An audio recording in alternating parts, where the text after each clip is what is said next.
तो बच्चे अब हमारे किसकी शुरुआत हो चुकी है, अब हमारे साइंस की शुरुआत हो चुकी है। तो अब धमाकेदार बिल्कुल अच्छे वाले रूप से साइंस के क्वेश्चंस आएंगे। तो बिल्कुल अच्छे तरीके से और बिल्कुल शांति से क्वेश्चंस के जवाब दीजिएगा, ठीक है। तो आप लोगों के सामने पहला क्वेश्चन है। पहला क्वेश्चन क्या है, the intensity and the depth of sound depends upon, यानी कि ध्वनि की तीव्रता और गहराई इस पर निर्भर होती है। किस पर निर्भर होती है, धातु की तार के उपयोग पर, ध्वनि तरंग के आयाम पर, या फिर कंपनयान वस्तु के क्षेत्र पर, या फिर उपयुक्त में से सभी। किसके ऊपर डिपेंड होती है बच्चे,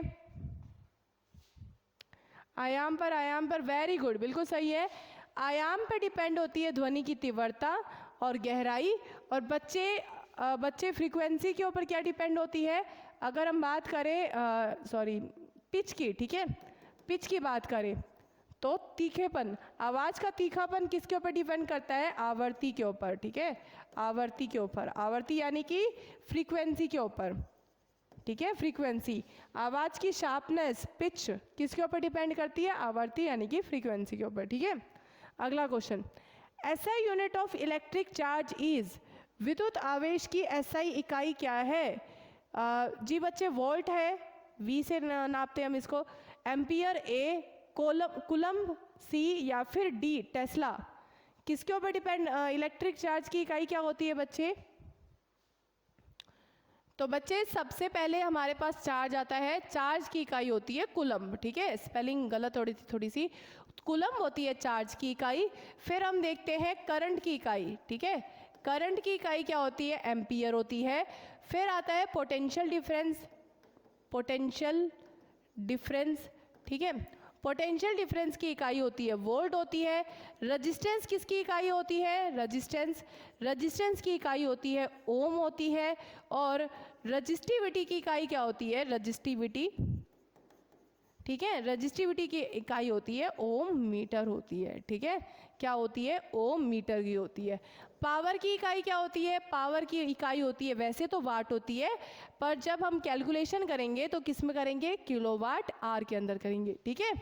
और बच्चे और क्या हो गया, हाँ, हमारे एनर्जी की इकाई क्या होती है, एनर्जी की इकाई होती है जूल होती है, ठीक है, क्या होती है, जूल होती है। चलो अगले क्वेश्चन पे बढ़ते हैं। अगला क्वेश्चन क्या है, the enzyme used to convert fructose into ethanol, यानी कि फ्रक्टोज को इथेनॉल में परिवर्तित करने के लिए प्रयुक्त एंजाइम है, कौन सा एंजाइम है।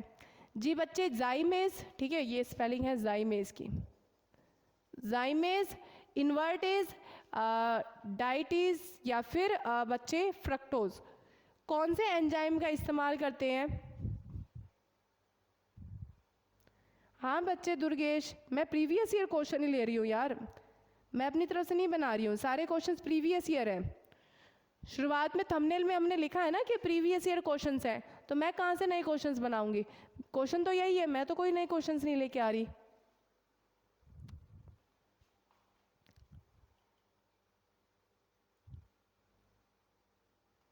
जी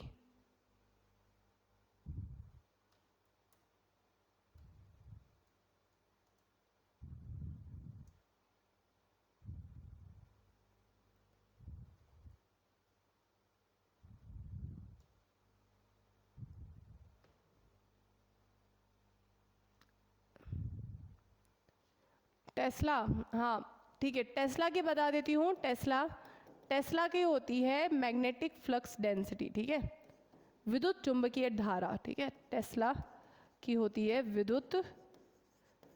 विद्युत चुंबकीय धारा, ठीक है, मैग्नेटिक फ्लक्स डेंसिटी। और ये बच्चे होती है ये होता है जाइमेज, ठीक है, फ्रक्टोज को इथेनॉल में बदलने के लिए या फिर किसी भी ग्लूकोज को इथेनॉल में बदलने के लिए हम जाइमेज का इस्तेमाल करते हैं, ठीक है। अगला question, which of the following is a measure of velocity, निम्नलिखित में से कौन सा वेग का माप है। जी बच्चे 30 एस यानी कि 30 सेकेंड, 30 दक्षिण, 30 दक्षिण, 30 मीटर पर सेकेंड, 30 मीटर पर सेकेंड, 30 मीटर पर सेकेंड और दक्षिण, कौन सा वेग की इकाई है। और वेग क्या है हमारी, वेग बच्चे है हमारा वेक्टर क्वांटिटी है। वेक्टर यानी कि इसके अंदर बच्चे माप यानी कि हमें मैग्नीट्यूड भी मिलेगा, ठीक है, मैग्नीट्यूड। और बच्चे हमें इसके अंदर दिशा भी मिलेगी, यानी कि डायरेक्शन भी मिलेगी। तो ये दोनों ही चीज़ हमें किस में मिलती है बच्चे? हमें वेलोसिटी यानी कि वेग में मिलती है। तो अब बताओ इन सब में से वेलोसिटी कौन बहुत अच्छे तरीके से दर्शा रहा है? वेलोसिटी नहीं, मैं इस मॉक टेस्ट के लिए मैथ पढ़ा रही हूँ क्योंकि हमारे सर आएंगे लेट, तो उस हिसाब से मैं मॉक टेस्ट करवा रही हूँ, ठीक है। बाकी मैथ की क्लास हमारे खंडेलवाल सर की क्लास होएगी, वो होएगी 11:15 बजे, ठीक है। प्रॉपरली मैथ की क्लास लगानी है तो वो 11:15 बजे क्लास होएगी, ठीक है। चलो, तो बच्चे निम्नलिखित में से कौन सी वेग की इकाई है? वेग की है 30 मीटर पर सेकेंड दक्षिण, जिसमें 30 मीटर पर सेकेंड क्या आ गया? ये आ गया मैग्नीट्यूड आ गया, और दक्षिण क्या बता दिया? दिशा बता दी, ठीक है। दक्षिण क्या बता दी? दिशा बता दी। समझ में आ गया? D D D, very good very good. चलिए, तो अगले क्वेश्चन की ओर बढ़ते हैं जी। कॉफ़ी रखने वाली थर्मस बोतल को पूरी गति से हिलाया जाता है, तो यदि कॉफ़ी को एक प्रणाली माना जाए तो वह है ताप। ताप क्या होगा? तापमान पे क्या इफेक्ट पड़ेगा? यानी कि मान लो मेरे पास थर्मस है और कॉफ़ी डाली हुई है उसके अंदर, और मैं थर्मस को थोड़ा सा हिला देती हूँ, तो उसमें क्या हो जाएगा? उसके ताप में, कॉफ़ी के ताप में क्या फ़र्क पड़ेगा? जी बच्चे, थोड़ा सा बढ़ जाएगा, घटेगा, एक ही हो जाएगा, या फिर नहीं कह सकते, कुछ नहीं कहा जा सकता। बताइए जी, वेरी गुड। चलिए, तो क्या कह सकते हैं हम? तो बच्चे अगर मैं बात करूं थर्मस बॉटल की, ठीक है, किसकी? थर्मस बॉटल की। तो थर्मस बॉटल में हम देखते हैं कि हम अगर थर्मस बॉटल को थोड़ा सा हिलाएंगे तो क्या आएगा? थोड़ा सा हिलाते ही उसके अंदर क्या होएगा? उसके जो कॉफ़ी के कण हैं उसकी क्या होएगी? कॉफ़ी के कणों के अंदर क्या होएगी? उनके अंदर गति आएगी, क्योंकि हिलाने से क्या होता है? गति आती है, और गति बढ़ते ही हमारी एनर्जी बढ़ेगी। कौन सी? काइनेटिक एनर्जी, यानी कि गतिज ऊर्जा बढ़ेगी। और गतिज ऊर्जा क्या करेगी? उस ताप को क्या बढ़ाएगी? ताप को बढ़ा देगी, ठीक है। तापमान को इंक्रीज करेगी, बढ़ाएगी, ठीक है, बढ़ाएगी। और जिसके कारण हम क्या देखते हैं?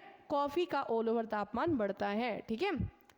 अगला क्वेश्चन, पृथ्वी के गुरुत्वाकर्षण बल के विपरीत दिशा में गति करने वाली वस्तु कार्य करती है। कौन सा कार्य? किस तरीके से करती है? Object moving in a opposite direction to the force of gravity of earth act as, किसकी तरह एक्ट करता है? तीव्र गति की तरह, स्थिर गति की तरह, कंपन गति की तरह, या फिर मंद गति की तरह। यानी कि अगर मान लो कि तुम लोग इस तरफ जा रहे हो, ठीक है, बहुत सारे लोग इस तरफ जा रहे हैं, उसके अगेंस्ट मैं जाना शुरू कर दूं, ठीक है, मतलब वो कोई तूफान आ रहा है, तूफान के अगेंस्ट जा रहे हैं, तो क्या होएगा? गति ज़्यादा तेज हो जाएगी या धीरे हो जाएगी? जल्दी से बताइए। ए दुर्गेश, पहले वाला फिर से बता दूं? देखो बच्चे, सिंपल है, ठीक है, सिंपल। देखो क्या होता है काइनेटिक एनर्जी का, ठीक है, काइनेटिक एनर्जी क्या होती है? यानी कि गतिज ऊर्जा, ठीक है, गति ऊर्जा। तो गति ऊर्जा का एक डायरेक्ट रिलेशन बनता है किससे? तापमान से, ठीक है, तापमान से। तो जब भी कणों के अंदर, जो हमारे कोई भी पदार्थ है उसके कणों के अंदर अगर हम गति ऊर्जा बढ़ा देंगे तो उसके कणों का क्या होगा? वो ज़्यादा और ज़्यादा मूवमेंट करेंगे, और ज़्यादा मूवमेंट करेंगे तो उनके बीच में एक फोर्स क्रिएट होएगा, एक फ्रिक्शन क्रिएट होएगा, जिसकी वजह से उनके कणों के बीच में क्या होएगा? तापमान जो होएगा उनका बढ़ जाएगा।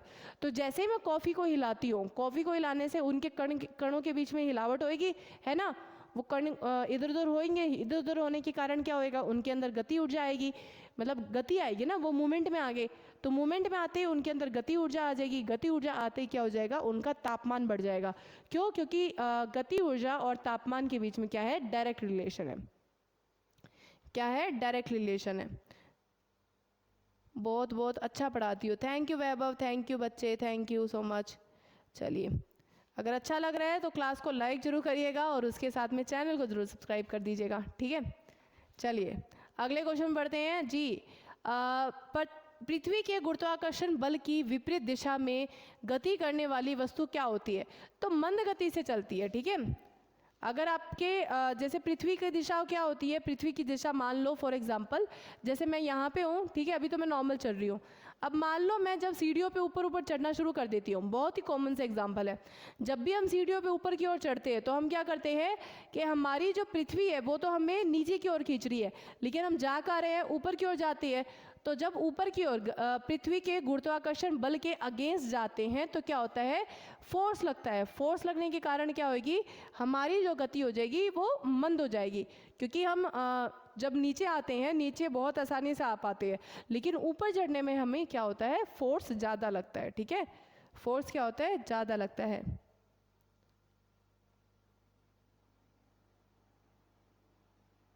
दुर्गेश बता दिया बच्चे, बार बार नहीं बता सकते ना। चलो अगला क्वेश्चन पे बढ़ते हैं। अगला क्वेश्चन क्या है जी, the weight of body will not be zero, यानी कि शरीर का वजन शून्य नहीं होगा। कब शून्य नहीं होगा, पृथ्वी के केंद्र में शून्य नहीं होगा, या फिर मुक्त गिरावट के अंदर शून्य नहीं होएगा, या फिर बच्चे आकाश के अंदर शून्य नहीं होएगा, या फिर फ्रिक्शन फ्री घर्षण मुक्त सतह के अंदर जीरो नहीं होगा। डी डी डी सही आंसर। देखते हैं क्या सही आंसर है जी। तो बच्चे सही आंसर है घर्षण मुक्त सतह के अंदर।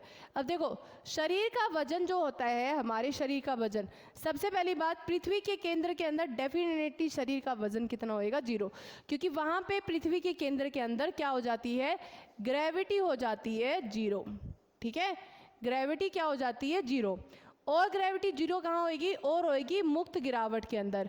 मतलब तुम मान लो जैसे कि फॉर एग्जांपल कि तुम ना वहाँ पे हो, तुम एक किसके अंदर हो, तुम एक एलिवेटर के अंदर हो, ठीक है, जो होता है हमारा ऊपर नीचे लेके जाने वाला। ठीक है, तो जब एलिवेटर के अंदर हो और मान लो एलिवेटर की रस्सी टूट जाए तो वो फ्री फॉल करता है, वो एकदम अचानक से नीचे गिरता है, उस समय तुम्हारी ग्रेविटी हो जाएगी जीरो। ठीक है, उस समय तुम क्या हो जाओगे, ऊपर उठने लग जाओगे। ठीक है, एलिवेटर तो नीचे चलेगा लेकिन तुम एक्चुअल में उसके एलिवेटर के नीचे ऊपर की ओर बढ़ोगे। ठीक है, उसका जो सरफेस होएगा उसके ऊपर वाला छत के ऊपर वो वहाँ पे आ जाओगे। ठीक है, और आकाश में हमें पता ही है, जैसे कि हम देखते हैं कि कई सारे जो एस्ट्रोनॉट्स होते हैं वो ऊपर जाते हैं, अंतरिक्ष में जाते हैं, तो अंतरिक्ष में कोई ग्रेविटी नहीं होती है ना, तो वो क्या करते हैं, एक अपनी तार होती है उनके साथ कनेक्टेड होते हैं, ताकि वो क्या हो गए, ताकि वो कहीं गुम ना हो जाए। इवन वो बाहर भी चक्कर काटते हैं अंतरिक्ष के अंदर, तब भी वो अपनी स्पेस फ्लाइट होती है उससे कनेक्टेड रहते हैं। ठीक है, तो सही आंसर क्या है, घर्षण मुक्त सतह। ठीक है,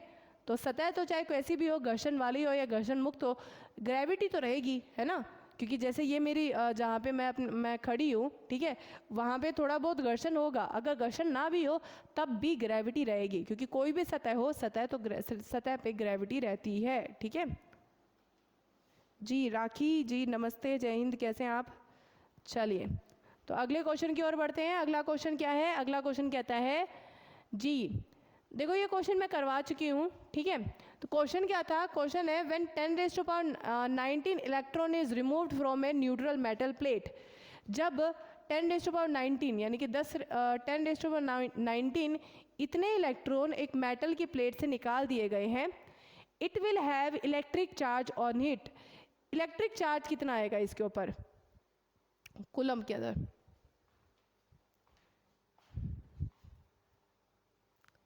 रीजनिंग भी पढ़ाओ, एमआर के अंदर रीजनिंग तो आती नहीं है, पढ़ाओ कि क्या करूं मैं। एक सेकंड रुकना बच्चे।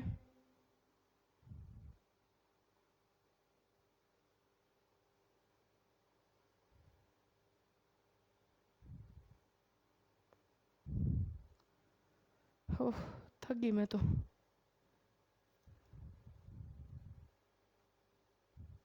चलिए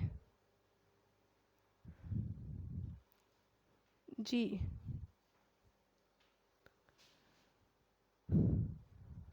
बी ओके 1.6। चलिए बताती हूँ मैं इसका। ठीक है, एसएसआर में आती है, आई नो एसएसआर में आती है, बट एसएसआर के लिए यहाँ पे बच्चे यही है कि भी यहाँ पे एमआर में ज़्यादा बच्चे आते हैं। ठीक है,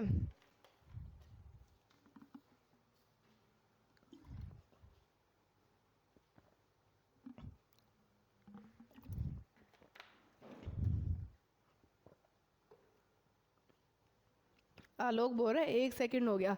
मैं 1 घंटे से जो बोले जा रही हूँ उसमें तुझे नहीं नोटिस हुआ? यहाँ पे अच्छा 1 सेकंड हो गया। 1 सेकंड जरूरी है बच्चे का, है ना? इतनी देर से मैं ही तो बोलने जा रही थी। 1 सेकंड का अगर गैप ले लिया, 1 सेकंड से ज़्यादा गैप ले लिया तो कोई दिक्कत हो गई क्या? कुछ भी बोलते हैं। 1 सेकंड हो गया, वेरी गुड, सही है, लगे रहो। देखो क्या होता है, चार्ज का क्या फॉर्मूला होता है। देखो एक ना हमारे इलेक्ट्रॉन के ऊपर कितना चार्ज होता है, एक इलेक्ट्रॉन के चार्ज की मैं बात करूँ, एक इलेक्ट्रॉन के ऊपर चार्ज होता है 1.6 इंटू 10⁻⁻19 कूलम, ठीक है? 1.6 इंटू 10⁻⁻19 कूलम, ठीक है? तो बच्चे अगर एक मेटल की प्लेट की मैं बात करूं, ठीक है, मेटल की प्लेट की बात करूं, तो उसके ऊपर टोटल चार्ज कितना होएगा? उसके ऊपर टोटल चार्ज होएगा कि कितने इलेक्ट्रॉन हैं, ठीक है? मतलब एक तो इलेक्ट्रॉन का चार्ज जो भी है, ठीक है, और गुना में कितने इलेक्ट्रॉन हैं, ठीक है? अब इन्होंने क्या कहा, इन्होंने इतने इलेक्ट्रॉन निकाल दिए, तो इतने इलेक्ट्रॉन करते हैं यानी कि 10⁻19, सो 10⁻19 कितना है, n है, गुना में एक इलेक्ट्रॉन का चार्ज कितना है, 1.6 इंटू 10⁻⁻19, तो इतना चार्ज है उस मेटल की प्लेट के अंदर, ठीक है? अब क्या करना है, यहाँ पे 10⁻19 है और यहाँ पे -19 है, तो जब भी गुना के अंदर रेज टू पावर होती है वो क्या हो जाती है, ऐड हो जाती है, तो 19 - 19 क्या हो जाएगा, 0 हो जाएगा, और ऑल ओवर आंसर आ गया 1, तो 1 गुना 1.6, तो ऑल ओवर आंसर क्या आ गया, 1.6। तो बच्चे हमारे पास, और सॉरी इलेक्ट्रॉन का मास इलेक्ट्रॉन का चार्ज नेगेटिव भी होता है, तो ऑल ओवर आंसर आ जाएगा हमारा -1.6। तो अगर हमारा जो चार्ज है कितना निकला है, चार्ज हमारा निकला है -1.6, ठीक है? तो एक होता है law of conservation of charge. Law of conservation of charge कहता है कि जितना चार्ज हमारा निकला है उतना ही और उसके ऑपोजिट जो चार्ज है वो उसी मेटल की प्लेट में बन जाएगा। तो जिसके कारण अगर हमारी मेटल की प्लेट में से -1.6 चार्ज हटा है तो ऑल ओवर मेटल की प्लेट में दोबारा क्या आ जाएगा, +1.6 का चार्ज आ जाएगा। नहीं इट्स ओके, मजाक कर रही थी मैं तो। हाँ भाई बहुत गर्मी है सच में, तभी तो मैं बोल बोल के थक गई थी। अब गर्मी भी है, ऊपर से एसी भी ढंग से काम नहीं कर रही है, कभी लाइट आ रही है कभी जा रही है, तो सोच के देखो ना, मैं थकी, वो यूं थक तो जाते हैं इंसान बोल बोल के, ऊपर से चुप होने का तो कोई चांस ही नहीं है। मैं चुप होगी तो तुम क्लास किसकी देखोगे, है ना? चलो अगला question, what does the value of energy become when does the value of energy become 0 for an electron? एक इलेक्ट्रॉन के लिए ऊर्जा का मान कब शून्य हो जाता है? नाभिक में, ब्लैक होल के अंदर, क्लोज टू न्यूक्लियस या फार अवे, केंद्र से दूर, केंद्र के निकट या केंद्र के दूर, कब हो जाता है? टेम्परेचर हाई है, बहुत हाई है रे, बहुत ज़्यादा।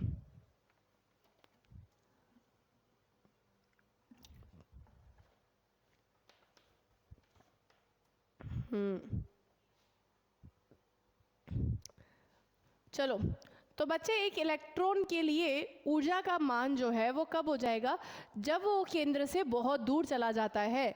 जैसे वो केंद्र के पास आएगा नेगेटिव एनर्जी ऑटोमेटिकली उत्पन्न होगी और जिसकी वजह से इलेक्ट्रॉन में ऊर्जा भी आएगी और चार्ज भी आएगा।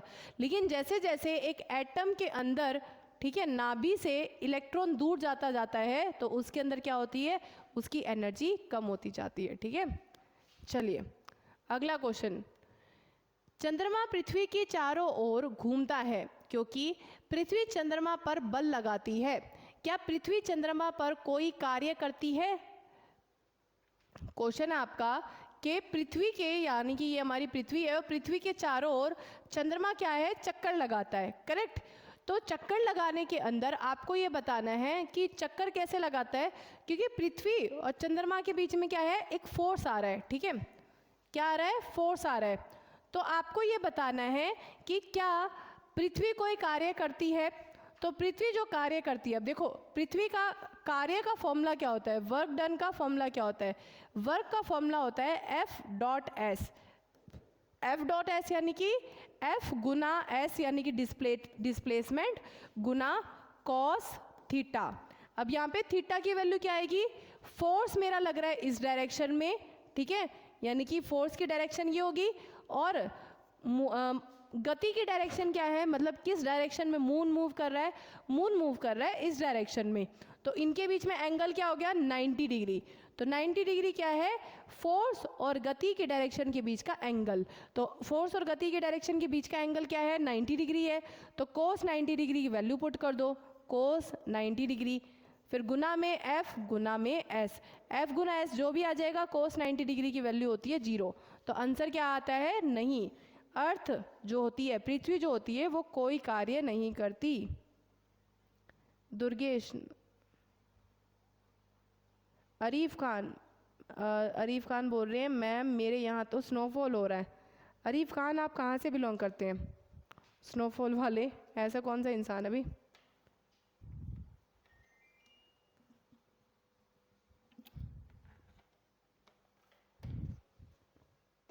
चलिए तो अगले क्वेश्चन पढ़ते हैं। अगला क्वेश्चन क्या है जी, गर्म करने पर ठोस सीधी गैस बन जाता है, इस प्रक्रिया को कहा जाता है, इस प्रक्रिया को क्या कहा जाता है, कि जो ठोस है वो डायरेक्ट गैस में बदल जाए। किस में बदल जाए, गैस में। जैसे कपूर की गोलियां होती है, नेफ्थलीन होती है, वो क्या हो जाती है, वो डायरेक्ट गैस में बदल जाती है।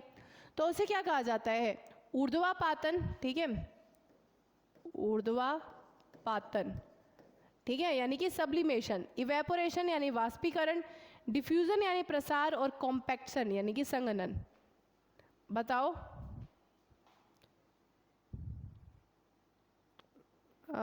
वैभव बोल रहे हैं मेरी एसी सही चल रही है, बिल्कुल कूल, वेरी गुड।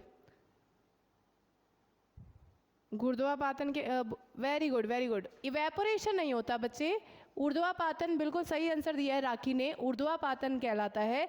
सब्लिमेशन होता है जिसके अंदर सॉलिड से डायरेक्टली गैस में बदलता है। इवेपोरेशन क्या होता है, लिक्विड से गैस में बदलना। जैसे कि एग्जांपल के तौर पे जो तुम्हारा पानी है, जैसे तुम पानी गर्म करते हो तो पानी जो है वो पतीले से वो डायरेक्टली गैस में बदल जाता है।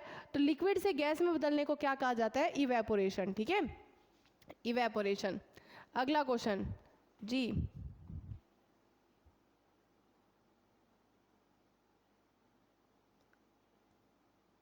कपूर को इंग्लिश में क्या कहते हैं, कपूर नेप्थलीन बॉल्स कहते हैं, ठीक है, नेप्थलीन बॉल्स। अगला क्वेश्चन, ओके, तो चलो अब मैथ की शुरुआत।